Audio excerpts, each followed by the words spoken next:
Sam and I'm Frugalissima on WordPress and on Instagram, and I'm here to talk to you about the Great British Sewing Bee, which was aired last Wednesday on the 13th of May. It was Sports Week, so I'm going to do a quick review of my thoughts of the patterns and fabrics that they used in the show, and talk about who was eliminated. So spoiler alert if anybody's not seen it, I will tell you who's gone and who won Garment of the Week, and a little challenge that I do every week for myself as well. So I'd just like to say thank you to everyone who has subscribed to my new little channel, and yeah, welcome back, and please like and subscribe, and so that I can continue to do these little reviews. I also do a blog post that accompany all these reviews as well, so I'll put a link to that in my description box below for anybody who's looking for patterns or fabrics that I've been talking about. So yes, Sports Week. We kicked off with the technical challenge, where the contestants are all given the same pattern to sew from, and are given 4.5 hours, and this week it was a rugby shirt. It was quite a tricky one, this one, because you had 4 different types of fabrics to sew with. So the main body of the fabric was a cotton jersey, and then they used a cotton twill on the placket here, and that was a hidden placket. And then there's a cuffing on the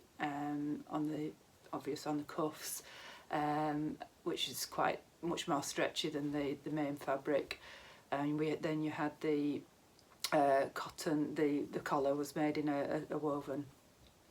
So yeah, quite a lot to compete with in 4.5 hours there, I think. Now I wasn't able to find a pattern for this. It's not in the new book, not in any of the old books. I've not been able to find an exact match at all for a rugby shirt. There are some vintage rugby shirt patterns kicking about on eBay and Etsy and what have you. And then Vogue have quite a funky little rugby shirt that's got all sorts of colour blocking opportunities on it. Kate at Forward Line does a review of the patterns that she's able to find every week rather, and she found this Vogue pattern. I'll put a picture of it to one side. This only had short sleeves, and it didn't have the hidden placket on it, so I wasn't able to find an exact match for that pattern at all, really. So yeah, I think the contestants did really well with it. Poor Liz put her collar. She put the collar stand in upside down, which caused quite a lot of consternation. But to be fair to her, she unpicked it and replaced it and put it all back in again. I think a few of them struggled with the sewing of the top stitching of the plackets. I think that was quite a tricky one to do, and I think the test of people sewing really comes in attaching a woven to a jersey. That is quite a tricky thing to do, and obviously if you've never done a collar stand and collar before, then you're going to struggle. So I managed to find some fabrics, not exact matches, but I've put a link in my blog post to some companies that do quite nice cotton jerseys. So I found quite a few. Fabworks do quite a few plain ones. They do have an organic cotton range at Fabworks, but I couldn't find any that were anything similar to what was on the programme. So Ali did a big bold red and white stripe with white sleeves, and then she did a contrast cuffing. And Esme didn't seem to like the idea of the contrast cuffing. Patrick did comment why Yorkshire Lass was making red and white. It's the Lancashire colours, if you don't know. And then we had Nicole did a really nice black and pink one. I think her colour was navy blue, which I found a bit strange.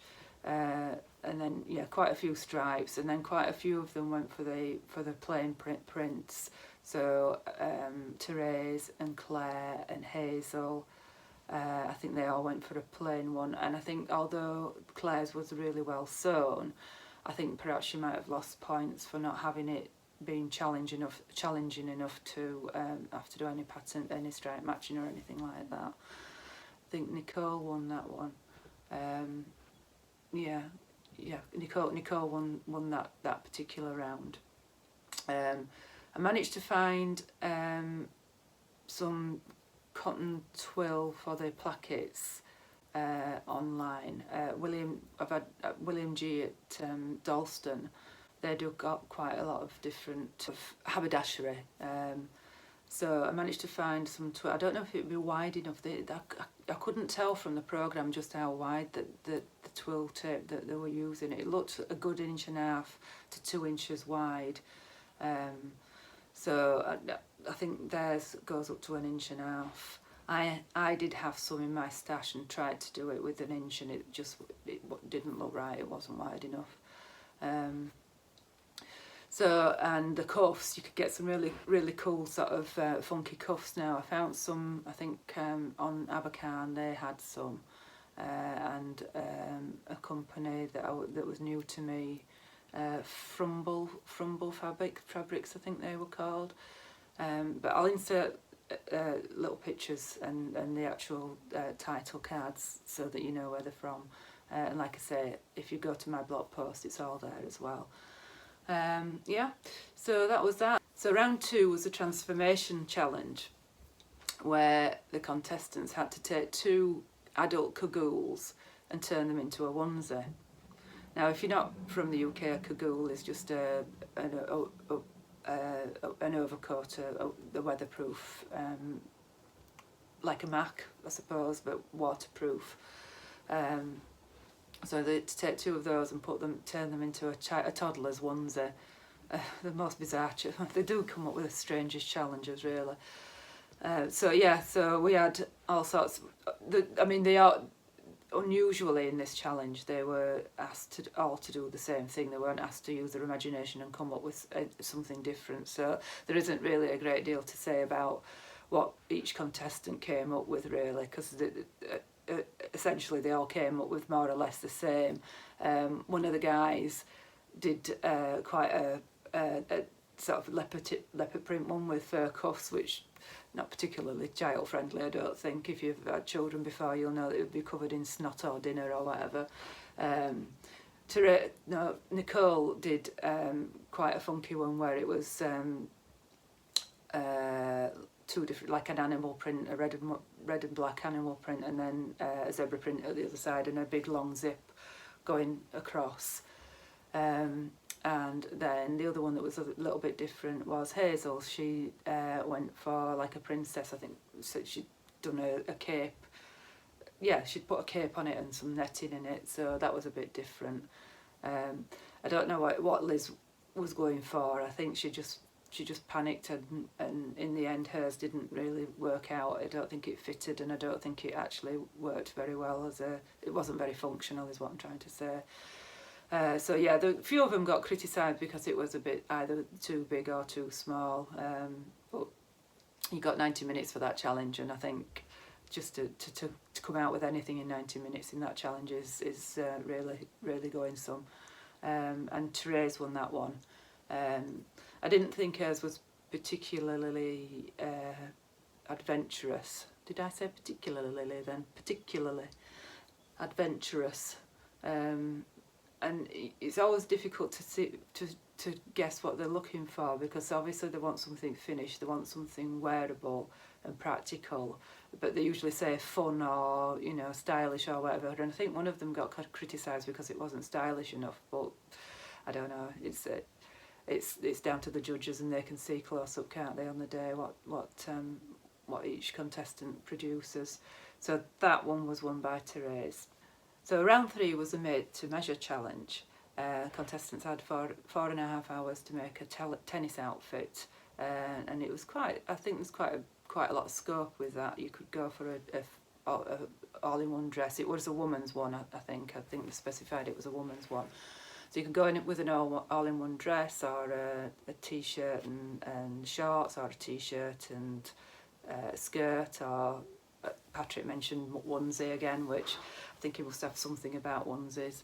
I can't say as I've ever seen a onesie on a tennis court, but I don't watch tennis, so yeah, I don't think they were going down the jogging suit line, and they specifically said they needed to be able to play tennis in these outfits. So Ali and Claire used a Jarley pattern, and so that you could see that on the show. You could see that's the pattern that he used, and it had quite an unusual design feature on the back, where there was a little pocket at the back where you could put your balls. That was quite fun. So Ali did hers in an animal print, a red animal print, and Claire did say that she didn't like sport at school, and she'd rather been in either the library or the science lab. So she found a Science Geek fabric and did that on the side panels, and then did a plain blue down the middle. Ali also made some sort of sports pants or sports shorts, I suppose they are, that went underneath. So I don't know how they did that in the time, and they used quite an unusual technique, which I've used before.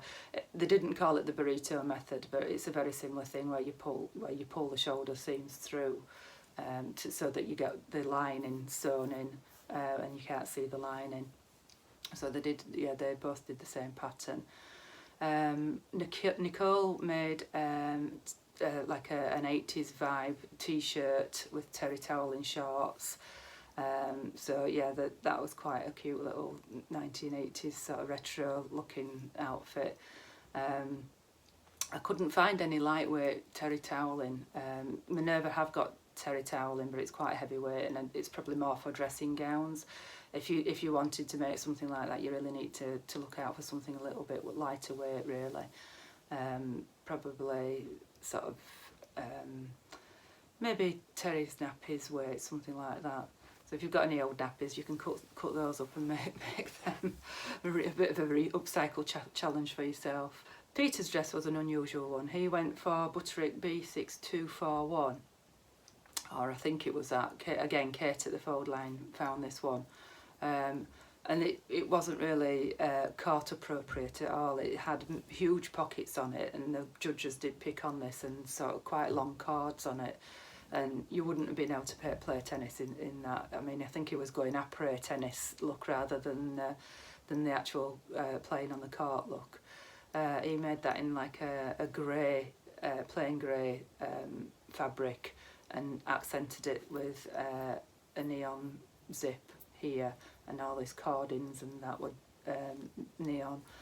Yeah, it was an unusual one. That there was a lot of love for it online afterwards. I'm in the Great British Sewing Bee Facebook group. I don't know if anybody else is in there, and there was quite a lot of chatter about how they loved it and what have you. So I will put a link to it, but I think it is a vintage pattern, so I don't know whether it's still available. You'd have to look on perhaps Etsy or eBay for it.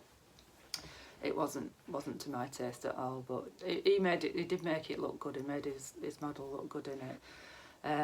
Therese went for quite a 1960s style pattern, and did it all in black. So the front, it was like a princess theme, so the front bit was black, and then the side panels had a foil type print, but in it. So I found something similar in Funky Fabrics, but not exactly what she was using. Matt's fabric, I found that on Amazon. That had it was quite sort of that was another 1980s sort of retro looking one. So it had a raglan sleeve top that it did in a neon pink and yellow, and then the skirt was in this sort of tennis themed, and it was a bit of a drop waist with pleats on the bottom. I'll put an insert picture because it's really quite difficult to describe the fabric, but it's definitely got sort of a 1980s vibe, tennis theme going on. And yeah, the judges really liked his skirt, but his top, it made a bit of a hash of his sleeves again, and it did something with the collar at the back where it was all puckered, and he didn't get it in very well. And Liz did hers. She did a top and a skirt. The top had like a tie at the back. I haven't been able to find anything like that. I found a skirt fairly similar. She did like a rah-rah skirt on it, so I think, I don't know whether she adapted it. I would have thought it'd be quite easy to do that. And then in the last 10 minutes of the sewing time, she managed to whip up a bra to go underneath it, or a sports bra to go underneath it. And the judges said it fitted really well. How she did that in 10 minutes, I don't know, and made it fit as well. I mean, that was really clever, that. And she'd been struggling through the other challenges as well, so I think she clawed her way back on that one. So yeah, she managed to finish hers just in the nick of time. Poor Hazel she self-drafted a top which had a deep V and a zip down it, and then her skirt, I don't know whether she self-drafted that or not. They said the top was self-drafted, but that had, I think she said 24 pleats in it or something, 2.5 metres of cotton poplin that had to be pleated, and she just took far too long doing it. And the judges didn't really like, Patrick specifically said he didn't like how she made the pleats, top to stitch the pleats, and then gathered it into the waist. And Esme picked up that it didn't particularly fit very well at the hip. And given that it is a fit challenge, that last one, then it was a real shame, because she spent so much time on it, and she actually made the top in the last hour, so she'd taken 3.5 hours to make that skirt, and then just whipped up the top in an hour. So it was a real shame. So yes, in the end, Hazel had to go. She didn't get. She finished it. I think everybody finished all the garments this time. But somebody's got to go, and it was Hazel this time, sadly. It was a real shame to see her go. So Liz just scraped it by the skin of her teeth, I think, this time. She had 2 bad rounds, and then she pulled herself back on this last one. So Ali won Garment of the Week with a fantastic tennis dress. So really pleased to see Ali win something. One of the challenges, and Garment of the Week's like the one that you really want to win. She won last week on one of the challenges, but not Garment of the Week, so she's doing really well as a girl. So if anybody's not seen this video before, Ali arranges a lot of the meetups around the area that we live in, so I know Ali quite well.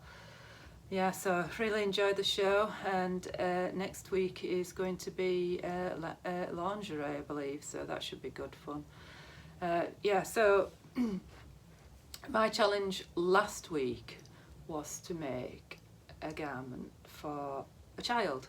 So I found a little pattern, some little dungarees in this old sewing bee book, which is Sew Your Own Wardrobe.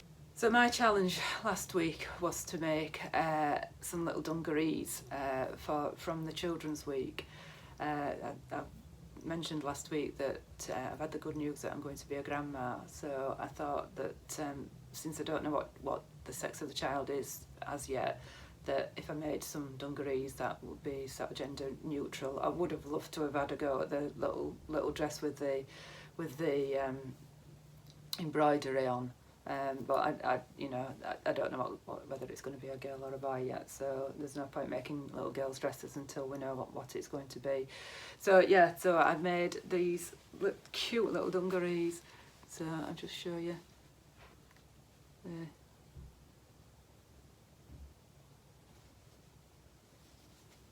What have we got going on here? There we go. So I decided to use poppers. It tells you to use press studs on them. So I've got these little poppers, and I thought they were quite more practical. They go on quite easily, and it does tell you to actually put this bias binding on the outside. I'm not so sure about that, but anyway, I followed it to the pattern. And then they're adjustable there, so you can move the buttons up and down as the child grows, I presume. So yeah, so this was some fabric that I had in my stash, and free pattern as well, or a pattern that I already owned. And that's what I'm really trying to do, is I'm not trying to go out and buy any more fabric or patterns. I'm trying to use what I've got available to me, so that you know, just to challenge myself to see what I come up with. So I'm really quite pleased with those. I didn't really have any, the little side plackets were, it wasn't clear out how you were supposed to make them, but I think I've sort of managed to fluff my way through it. And I'll possibly do them slightly different next time, but I like to try and do a pattern as it's written, like, first time, and they take up next to no fabric. I mean, you could make the metre of fabric that I've made that out of. I could probably make about four sets out of it. So yeah, children's patterns are way forward if you want to sew cheaply. I think they're especially newborns. Yeah, so part of the challenge is to do it within the time that the contestants did theirs in, and obviously they did an older child's pair of dungarees in 4.5 hours, and they had a bit more embellishments on it. So some of them had pockets on the bib, some of them had side pockets. Obviously a newborn doesn't need pockets, so I didn't bother with that. I did start doing an applique of a Yorkshire rose on the front, but it looked too feminine, so I didn't put that on in the end. So yeah, they took me about 2 or 3 hours. 3 hours I think they took me, with the extra bits of doing all the poppers and what have you. So yeah, I'm quite pleased with that. And then I finally got the palazzo pants finished as well. That was the challenge from before, where I mentioned in my previous video I was having a bit of trouble with, not with the fit, with the sizing as it was written on the pattern. But I did myself a toile, which I did show you before, but I've got it here again. I made myself a toile out of an old duvet cover, and I will insert pictures of me wearing the palazzo pants. I've got them on now, and I will stand up and show you, but you can't really see very well. I'll just stand back. Don't think you're going to be able to see very well there. So I'll insert some decent pictures in, so you can have a look at them wearing them. And I was really pleased with these actually, because I had toiled them, so I knew they would fit me okay. The only issue that I had with the toile, as I mentioned before, was the size of the waistband. I don't know if anybody watched the previous one, but that is the size of the waistband that comes out as sewn, as the pattern's written. Sorry. And it was only like a 5.5 centimetre wide waistband, and it was just, and I sewed that at 1 centimetre instead of 1.5 centimetres, and it would have just come out too narrow. So I did 10 centimetres for my waistband, and I'll just show you here. You can see it's just more of a defined top of my pants. You don't want to see that. More of a defined waistband there. They are a bit big actually. I think this fabric's quite bouncy. I don't think if I'd used a solid woven, I could have they'd probably been the right size. But this fabric's got quite a lot of bounce in it. It's not got stretch as such because it's a crepe. So yeah, I was quite pleased these came together. I think these came together in about 3 hours. The contestants on the previous show that did the holiday show, that's episode 2, which when I talk about them initially, they had 4.5 hours. Obviously they were putting pockets in them, and they had a back zip. I mentioned in my previous video that I couldn't find a pattern with a back zip that had pockets in them. So, and again, I want to use patterns and fabrics that I've got rather than going out and buying anything. So there was a free pattern, but I really couldn't be bothered sticking together lots of pages just to, when I've already got a pattern to hand that I could just trace out. So yeah, I think all the making of scrubs has speeded me up a little bit, so I wouldn't have thought I'd be able to make a pair of flat sew pants in 3 hours. I hand stitched all the hems, and then there's quite a bit of hand stitching on the, you've got a little hook and bar, so there's a bit of hand stitching there, and I think that's all the hand stitching there. So that was including the hand stitching. I don't particularly like the look of a machined hem on certain things. So it's okay on some things, but other things I don't particularly like it. So on to my challenge for this week. So we've got the choice of transforming cagoules. I don't think I'm going to be doing that. A tennis dress. Well, I haven't got a sporting bone in my body, so I don't think I'm going to be making a tennis dress anytime soon, or making a man's rugby shirt. Now my son did say that if I made him a rugby shirt all in black, he would buy one.